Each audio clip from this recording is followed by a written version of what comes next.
Hey,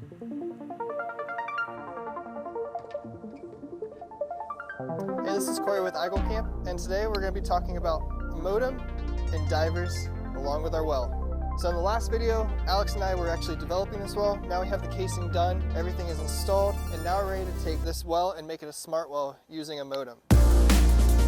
In order to make this well smart, we're going to actually have this pressure transducer down in the well. To connect this diver to our modem, we have a connection right down the bottom that can connect directly to a Van Essen's diver. But then also on the top, we have a port that's for SDI12, so you can add any other accessories that you'd like.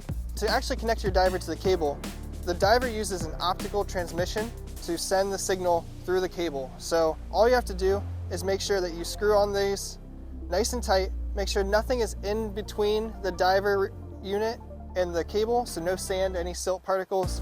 But once you connect it, it's going to make a watertight seal, and then you're ready to drop the diver down into the well. And then you're going to take the other side and connect it up to your modem.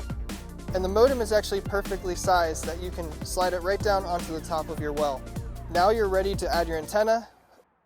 So now, once we have the diver in, the last part is we need to make sure that antenna is installed correctly. So you're going to connect up your GPS and your cellular antenna signals. So you have two different parts of the cable for this Prime Plus. And then you're going to take the actual antenna, which has a rubber gland on the bottom, and you're going to drill a hole in the top, and you're going to secure the antenna through the top of your cover so that you can have a good signal. And then you can go back to your computer and actually see the data in real time.